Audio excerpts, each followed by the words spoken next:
Hello students, मेरे पास depreciation chapter के लिए मैसेज आ रहे थे कि डेप्रिसिएशन के ऊपर मैम वीडियो बना के अपलोड कीजिए। तो मैं इसीलिए आपको बता देती हूँ। अब एग्जाम्स भी आपके आ रहे हैं तो रिवीजन करिए, वीडियोस देखिए, उसमें सभी चैप्टर की वीडियोस हैं।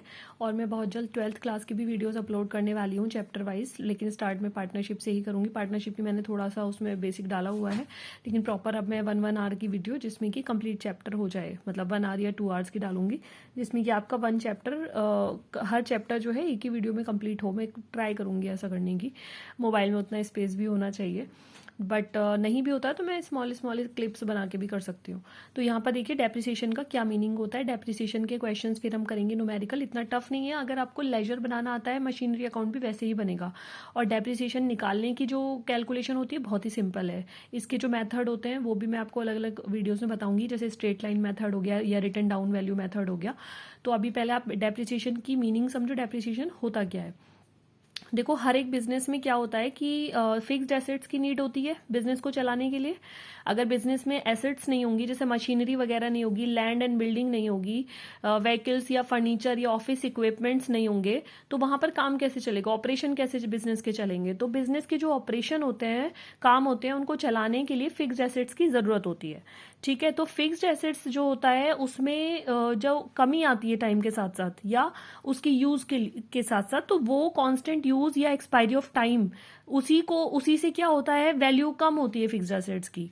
वैल्यू अगर घट रही है, रिडक्शन हो रहा है वैल्यू में किसी भी फिक्स्ड एसेट्स के, दैट इज कॉल्ड डेप्रिसिएशन। और डेप्रिसिएशन जो होता है, कमी जो आती है फिक्स्ड एसेट्स की वैल्यू में, वो कई वजहों से आती है। जैसे कुछ भी रीजन उसका हो सकता है, लगातार वो यूज हो रही है, लगातार यूज होगी तो उसमें क्या होगा, वियर एंड टीयर होगा। वियर एंड टीयर का मतलब जैसे टूट फूट होती है लगातार यूज करने से। ठीक है, या फिर एक्सपायरी ऑफ टाइम। भाई अगर कोई चीज यूज नहीं हो रही, कोई असेट है, उसकी वैल्यू जो है टाइम के साथ साथ भी घटती है। क्योंकि क्या होता है बिजनेस में, अगर वो यूज ही नहीं हो रही तो बारिश है, विंड है, वेदर है, कुछ भी रीजंस हो सकते हैं, उसकी वजह से, एक्सपायरी ऑफ टाइम की वजह से उसकी वैल्यू घटती है। इसी तरह से बाय एक्सीडेंट, कोई भी एक्सीडेंट है, जैसे अर्थक्वेक है, फ्लड है, फायर है बिजनेस में, तो वो मशीनरी को डिस्ट्रॉय करता है। उससे भी ड्यू टू एक्सीडेंट उसकी जो वैल्यू है वो घट जाती है, डेप्रिसिएशन हो जाता है। और लीगल राइट्स की बात करते हैं अगर हम, कि अगर कोई भी एक्सपायरी है, मीन्स कि किसी एसेट की कोई लाइफ है, स्पैन ऑफ लाइफ है। मान लीजिए, आप लीज का एग्जांपल ले लीजिए, किसी भी शॉप को आपने लीज पे लिया, 20 साल के लिए लिया। ठीक है, कि हमें ये रेंट पे, लीज पे चाहिए यूज करने के लिए, तो आपने उसका एक सर्टेन अमाउंट पे किया, मान लीजिए 5 लाख पे किया 20 ईयर्स के लिए। तो अब आपको पता है कि आपको वो 20 ईयर्स के लिए मिली है, तो हर साल उसकी जो आपने अमाउंट पे करी है 5 लाख, वो उसमें से 1/20th पार्ट जो है वो घट रहा है। 50 लाख का, 5 लाख का अगर आप 1/20th निकालते हो तो 25,000 आता है।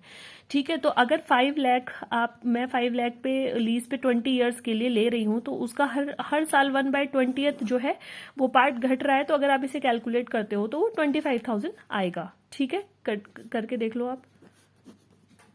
25,000 रुपीज हर साल घट रहे हैं इस 5 लाख रुपीज में से, क्योंकि आपने जो लीज पर लिया है, लीज पर आपने 20 ईयर्स के लिए लिया है। ठीक है, तो आपके पास क्या है टाइम, कितने टाइम तक आपको इसको यूज करना है, 20 ईयर्स के लिए। तो 20 ईयर्स का ही स्पैन जो है आपके पास, इस टाइम ये वाला जो लाइफ है यूज करना है। इस टाइम के अंदर अंदर आपकी जो वैल्यू है एसेट की, वो घटेगी हर साल। तो कितनी घटेगी हर साल, 25,000 रुपीज एवरी ईयर्स माइनस हो जाएगी 5 लाख में से। तो जो लास्ट का 20th ईयर आएगा, 20वां साल जो आएगा, उसमें इसकी वैल्यू 0 हो जाएगी घट घट के। तो कुछ भी रीजन हो सकता है डेप्रिसिएशन का, लगातार यूज करना यानी कि कांस्टेंट यूज से भी घटती है। ठीक है, एक्सपायरी ऑफ टाइम से, जैसे जैसे टाइम बीतता जाता है तो भी वैल्यू घटती है एसेट की। या फिर कोई लीगल राइट है, यानी कि स्पैन ऑफ लाइफ है किसी एसेट की, तो भी उस पर डेप्रिसिएशन लगता है।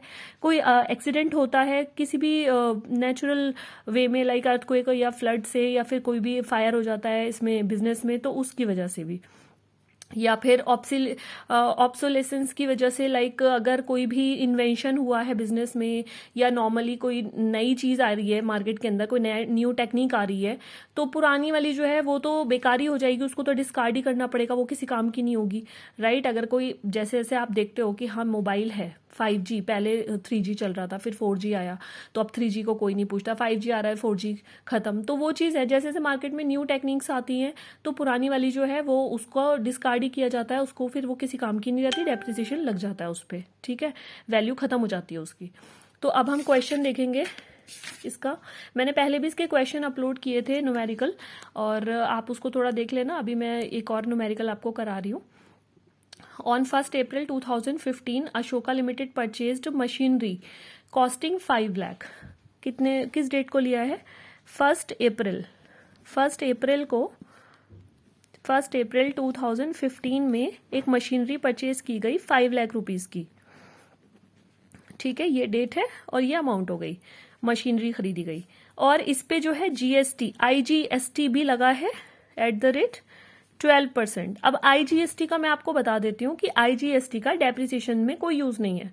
क्वेश्चन में आपको आईजीएसटी मिल रहा है लिखा हुआ, लेकिन उसको आपको एंट्री में, तो इसमें जब आप मशीनरी अकाउंट बनाओगे तो उसमें नहीं आएगा। वो क्यों नहीं आएगा? क्योंकि आईजीएसटी जो होता है वो जब आप पे करते हो या जब आप कलेक्ट करते हो वो सेट ऑफ हो जाता है, गवर्नमेंट को जाता है, ठीक है। तो आईजीएसटी का डेप्रिसिएशन में कोई यूज नहीं है, उसको हम एडजस्ट कर देते हैं, सेट ऑफ कर लेते हैं। जो भी आपने पे किया हुआ होता है आईजीएसटी वो सेट ऑफ हो जाता है, आईजीएसटी, सीजीएसटी और एसजीएसटी जो आपने कलेक्ट किया है उससे। तो आईजीएसटी का मशीनरी अकाउंट में कोई यूज नहीं है। आपको जो नॉर्मल कॉस्ट है ये बस इसका ही यूज होगा, इसके ऊपर 12% लगा के वो ऐड करके वो सब कुछ नहीं होगा। नॉर्मली मशीनरी अकाउंट एक नॉर्मल लेजर की तरह ही बनता है, उतने ही कॉलम होते हैं। बता देती हूँ मैं कैसे है इसके मशीनरी अकाउंट, ठीक है। इसमें आप बना लेंगे इस तरीके से,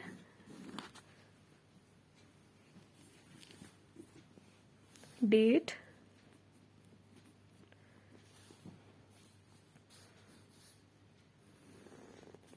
फिर है आपका पर्टिकुलर्स, अमाउंट, डेट, पर्टिकुलर्स और अमाउंट।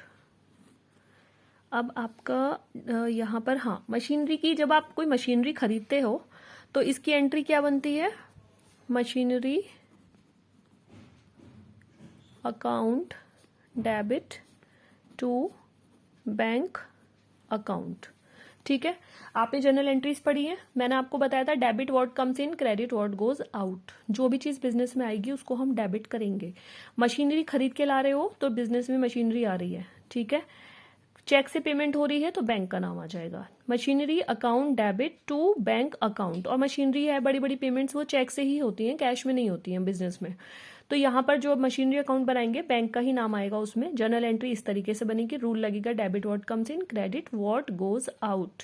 जो चीज बिजनेस में आएगी उसको डेबिट करेंगे, मतलब डेबिट का मतलब DR लिखेंगे उसके सामने, और जो चीज क्रेडिट हो रही है वो नीचे आएगी टू, जो चीज बिजनेस से बाहर जा रही है वो क्रेडिट होगी और नीचे लिखी जाएगी टू बैंक अकाउंट।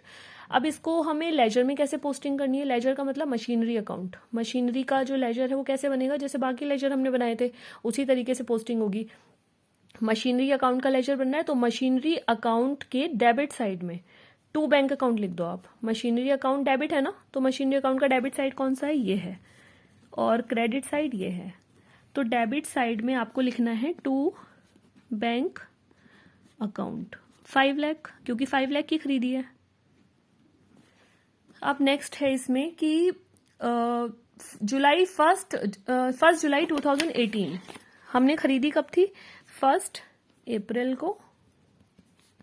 1 अप्रैल 2015 में आपने 5 लाख की मशीनरी खरीदी थी, और ये जो है ये 1 जुलाई 2018 में मशीनरी कितने की बेच दी? 2 लाख रुपीज की, ये हो गई सोल्ड, ठीक है। अब आईजीएसटी का इसमें कोई यूज नहीं है, जैसे हमने खरीदते टाइम आईजीएसटी को इग्नोर किया था वैसे ही हम बेचते टाइम भी इग्नोर करेंगे। इसमें लिखा हुआ है plus IGST at 12%, ignore it, क्योंकि हम यहाँ पर क्या बना रहे हैं? मशीनरी अकाउंट बना रहे हैं to calculate depreciation. Prepare machinery account calculating depreciation. अब आपको क्वेश्चन में दिया हुआ होगा कि कितने % डेप्रिसिएशन कैलकुलेट करना है, तो डेप्रिसिएशन हमारा हमें लगाना है एट 10% से, ठीक है, per annum on original cost method या स्ट्रेट लाइन मेथड भी बोलते हैं इसको, ओरिजिनल कॉस्ट मेथड या स्ट्रेट लाइन मेथड, इससे हमें डेप्रिसिएशन लगाना है। जब भी ओरिजिनल कॉस्ट मेथड या स्ट्रेट लाइन मेथड की बात होती है तो डेप्रिसिएशन क्या होता है? सेम ही रहता है। मतलब कि जो कॉस्ट होती है ना, मान लीजिए 5 लाख का खरीदा, मतलब क्वेश्चन में 5 लाख दे रखा तो इसी को मान लेंगे। 5 लाख का खरीदा तो इसका जो है 10% निकाल दो, हर साल सेम ही रहेगा। कितना आएगा? 50,000। तो हर साल डेप्रिसिएशन 50,000 ही आएगा, अनलेस आपका जो टाइम है, ड्यूरेशन जो होता है, अनटिल एंड अनलेस, जब ड्यूरेशन जो होती है वो चेंज ना हो। मान लो किसी साल में 3 महीने ही चली है तो उसकी 3 महीने की डेप्रिसिएशन निकालेंगे तो वहां पर 3/12 करना पड़ेगा, क्योंकि पूरे साल में 12 मंथ्स होते हैं और निकालना 3 मंथ्स का है तो 3/12 करना पड़ेगा। लेकिन अगर पूरे साल ही मशीन चली है तो पूरे साल ही डेप्रिसिएशन 12 मंथ्स है तो फिर पूरे साल का तो यही आएगा। बट अगर हमारी मशीनरी सिर्फ साल में 3 महीने चल के बिक गई तो फिर वो 3 मंथ्स का निकालना पड़ेगा। ये पूरे साल का है और 3/12 कर देंगे तो 3 मंथ्स का आ जाएगा। तो हर साल स्ट्रेट लाइन मेथड में वो सेम ही रहता है डेप्रिसिएशन, लेकिन रिटर्न डाउन वैल्यू मेथड में चेंज होता रहता है, क्योंकि रिटर्न डाउन वैल्यू मेथड में बैलेंसिंग मेथड पे डेप्रिसिएशन लगता है, माइनस करने के बाद डेप्रिसिएशन माइनस करके जो आया अमाउंट उस पे, वो जब मैं कराऊंगी जब आपको समझ में आएगा। तो 1 अप्रैल को क्या हुआ था? 1 अप्रैल को 5 लाख की मशीनरी खरीदी और 2015 में, और 1 जुलाई 2018 में 2 लाख की ये क्या हुआ है? सोल्ड हो गई। तो हमें 1 अप्रैल 2015 से लेके 1 जुलाई 2018 के बीच का पीरियड निकालना पड़ेगा। कितने साल आ रहे हैं इसमें? देखो, 1 अप्रैल 2015 से 31 मार्च 2016, ये 1 ईयर हो गया। फिर नेक्स्ट है 1 अप्रैल 2016 से 31 मार्च 2017, दूसरा साल हो गया। और फिर 1 अप्रैल 2017 से लेकर 31 मार्च 2018 तीसरा साल हो गया। अब बेची कब है? 1 जुलाई को, मतलब कि 30 जून तक के हम मान लेंगे 3 मंथ्स। अप्रैल से मार्च तक का काम खत्म हो गया, मार्च यानी मार्च के 2018 का मार्च ले लिया। तो हमारे पास अब क्या बचा? अप्रैल बचा, मई और जून, ये 3 मंथ्स बचे, क्योंकि 31 मार्च 2018 तक का तो हमने निकाल लिया डेप्रिसिएशन। तो अप्रैल, मई और जून, ये 2018 के 3 मंथ्स बचे, क्योंकि 1 जुलाई को तो वो बिक ही गया, तो 1 जुलाई का तो नहीं लेंगे, 30 जून तक का ले लेंगे। तो यहां पर हमने कैसे निकालना है डेप्रिसिएशन? 3 ईयर्स तो ये फुल है और ये 3 मंथ्स है, ठीक है। तो हमारा 5 लाख का 10% निकाल देंगे, क्योंकि 10% ये लिखा है ना, 10% से हमें निकालना है डेप्रिसिएशन। तो जो मशीनरी की कॉस्ट होती है उसका 10% से निकाल देंगे तो कितना आएगा? 50,000। ये 50,000 रुपीज क्या है? डेप्रिसिएशन है। अब ये भी इस साल भी 50,000 हो गया, ये भी 50,000 हो गया और ये भी 50,000 हो गया। लेकिन ये 3 मंथ्स वाला कैसे निकालेंगे? 50,000 का 3/12 कर देंगे। इसी तरह से निकालो, चाहे तो यहीं पे 3/12 कर दो या अलग से मैं बता रही हूँ आपको। तो यहाँ पर आप इसको कट कर दो, 12,500 आ जाएगा, ठीक है। अब हमारी कैलकुलेशन का काम खत्म, अब हमें सिर्फ एंट्री करनी है। कैसे करेंगे? यहाँ पर डेट डाल देंगे, हमारी यहाँ पर डेट है, मैंने डेट के कॉलम में ही लिख दिया, कोई बात नहीं, यहाँ आप लिख दो 1 अप्रैल 2015 और यहाँ लिख दो 31 मार्च, ये 2016 चला है ना, ये 15 पे स्टार्ट हुआ, 16 पे खत्म हुआ, और ऐसे भी करके देख लो, मैंने यहाँ पे ईयर लिखे हुए हैं तो आप इस तरह समझ लेना। 1 अप्रैल 2015 से साल शुरू हुआ और एंड कहाँ हुआ? 31 मार्च 2016। फाइनेंशियल ईयर आपको पता ही है, 1 अप्रैल को शुरू होता है और नेक्स्ट ईयर के 31 मार्च को एंड हो जाता है। जैसे इस साल का जो फाइनेंशियल ईयर है 2024, वो कैसे आप कैलकुलेट करेंगे? 1 अप्रैल से लेंगे और 31 मार्च को खत्म हो जाएगा 24 को। 23 का आपने क्या लिया? 1 अप्रैल लिया। 1 अप्रैल 2003 से लेके 31 मार्च 2024 तक फाइनेंशियल ईयर एंड हो जाएगा। फिर नया कब शुरू होगा? 1 अप्रैल 2024 को। 24 कैलेंडर ईयर तो 31 दिसंबर को खत्म हो जाता है, लेकिन फाइनेंशियल ईयर 31 मार्च को खत्म होता है। तो फाइनेंशियल ईयर अभी तक खत्म नहीं हुआ, 31 मार्च 2024 को एंड होगा और नया कब स्टार्ट होगा? 1 अप्रैल से। तो यहां पर हम लिख देंगे 2016 का 31 मार्च, फर्स्ट ईयर का, बाय डेप्रिसिएशन अकाउंट। कितना निकाला था हमने? 50,000। और अब ये 5 लाख है और ये 50,000 है, तो बस बैलेंस निकाल दो इसका। यहां पर 5 लाख लिख दो और इधर भी दोनों साइड, जो ज़्यादा होता है उसी को दोनों साइड लिखते हैं। मैंने लेजर कराए हुए हैं, लेजर की वीडियो भी अपलोड की हुई है, वो आप देख लेना और आपको और इजीली इसका समझ में आ जाएगा। सबसे इजी चैप्टर है। अब यहाँ पर balance CD, balance CD 5 lakh में से 50,000 माइनस करेंगे तो कितना आएगा? 4,50,000। ये बैलेंस आ गया। ये 31 मार्च को आया है, ठीक है। अब 1 अप्रैल को हमारा, यहां पर लिख दो 1 अप्रैल, 1 अप्रैल को ये बैलेंस आगे हम लेकर गए हैं, ब्रॉट डाउन किया है to balance BD, to balance BD 4,50,000, ठीक है। अब इसका 31 मार्च यहां लिख दो, 31 मार्च। अब हमारा जो डेप्रिसिएशन निकला हुआ है पहले से ही हमने निकाल दिया था 3 इयर्स का डेप्रिसिएशन अकाउंट, यहाँ पे अगेन 50,000। ईयर कौन सा है? देखो ये 2016 है, ये 2017 है। हमें निकालना है 18 तक का, वो भी कहाँ तक का? जून तक का, क्योंकि 1 जुलाई को तो बिक गई थी मशीनरी। तो बाय डेप्रिसिएशन 50,000, अगेन यहाँ पर लिख दो बाय बैलेंस CD, यहाँ पर 4 लाख, क्योंकि 5 लाख ये 450 है ना, तो 450 को अब इसकी लाइंस थोड़ी हम बढ़ा के इस यहाँ तक ले जाएंगे ताकि हमारा क्वेश्चन कंप्लीट हो सके। तो 450 और यहाँ पर भी 450। एग्जाम में तो आपको स्केल से इसकी लाइन जो है वो खींचनी है, ऐसे रफली नहीं करना है कुछ भी। और 450 में से 50 लेस करेंगे तो क्या आएगा? 4 लाख। ये वाला बैलेंस अगेन आप 1 अप्रैल, अब देखो ये 2015 था, ये 2016 और ये 2007, डेट्स वगैरह सब कुछ प्रॉपर डालनी है, कुछ भी शॉर्टकट नहीं करना है एग्जाम में, नहीं तो फिर मार्क्स भी शॉर्ट हो जाते हैं। टू बैलेंस, मैं शॉर्ट में लिख रही हूँ, टू बैलेंस BD, ये CD इधर BD हो गया और यहाँ पर हमने लिख दिया 4 लाख, ठीक है। अगेन 31 मार्च, ये है 2018, बाय डेप्रिसिएशन अकाउंट कितना है? 50,000, पूरे साल का निकला हुआ है इसलिए सेम ही अमाउंट है। कहीं पर भी मंथ का आता तो फिर मंथ के हिसाब से निकालते। अमाउंट कितना लिख देंगे? बैलेंस ये 4 लाख है टोटल, और इधर भी 4 लाख है टोटल। जिधर का भी टोटल ज़्यादा होता है वही दोनों साइड लिखते हैं, पता ही है आपको, लेजर में बता दिया था। बाय बैलेंस CD कितना है? 4 लाख में से 50 माइनस करेंगे तो 350। अब है नया, यहाँ पर आएगा चेंज, ये है 2018 आ गया 1 अप्रैल, ठीक है। टू बैलेंस CD कितना है?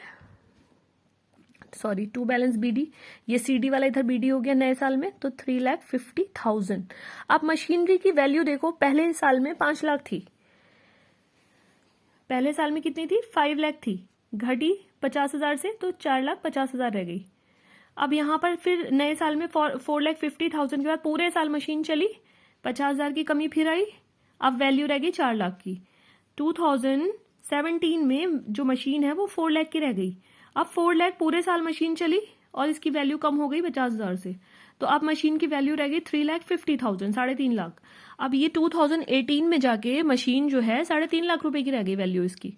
तो ये जो है 2018 में 1 अप्रैल में इतनी वैल्यू है, तो हमें अभी डेप्रिसिएशन पहले हम निकाल देते हैं 31 मार्च का तो अब है ही नहीं, क्योंकि 1 जुलाई को बिक गई थी मशीन, तो हम ले लेते हैं 30 जून तक की, क्योंकि हमें 1 जुलाई को तो हमें क्या करना है? सेल करना है इसको, तो हम यहाँ पर जुलाई लिख देते हैं। 1 जुलाई तक का डेप्रिसिएशन 3 मंथ्स का निकाल लेंगे बाय डेप्रिसिएशन करके।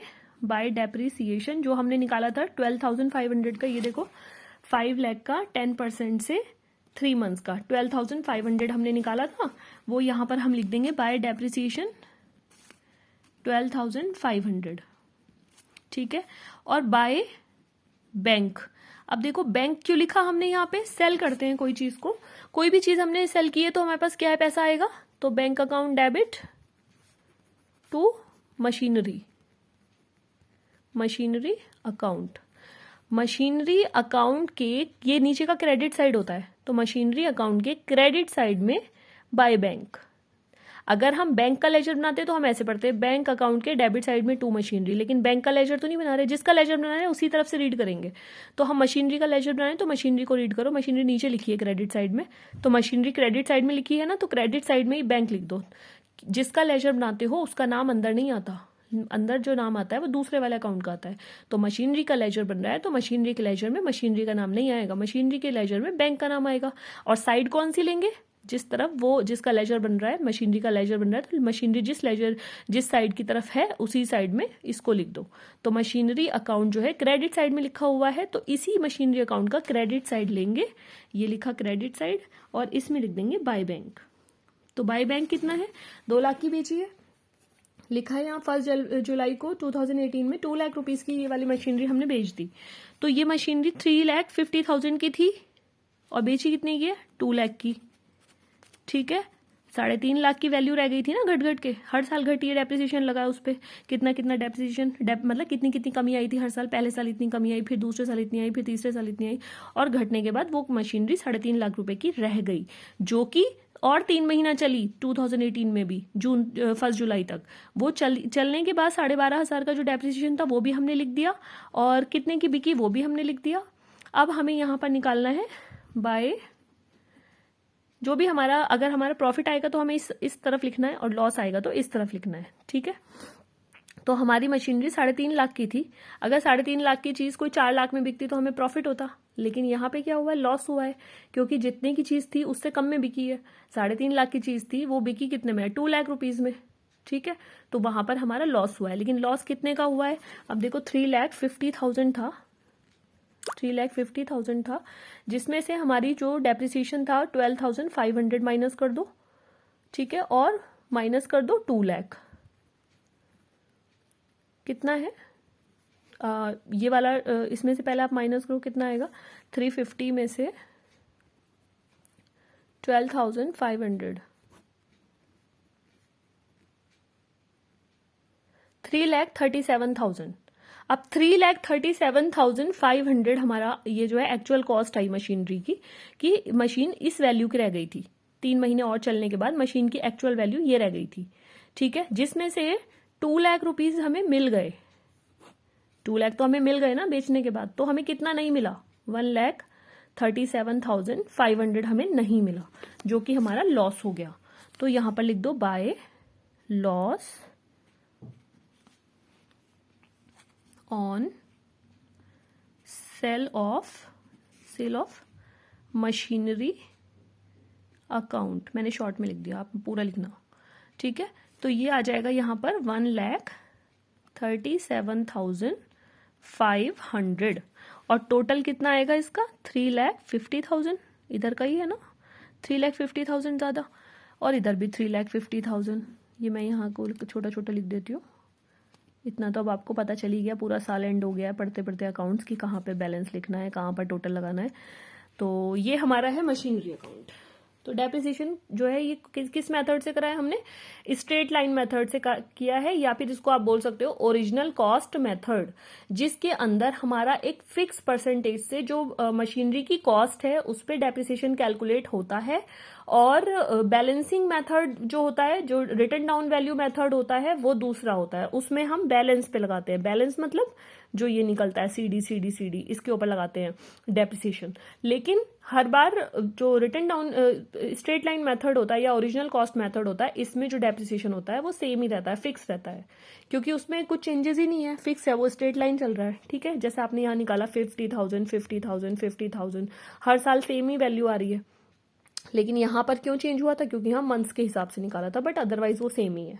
ठीक है, अगर पूरे साल का निकालते तो वो 50,000 ही आता, बट क्योंकि 3 मंथ्स का निकाला इसलिए 12,500 आया।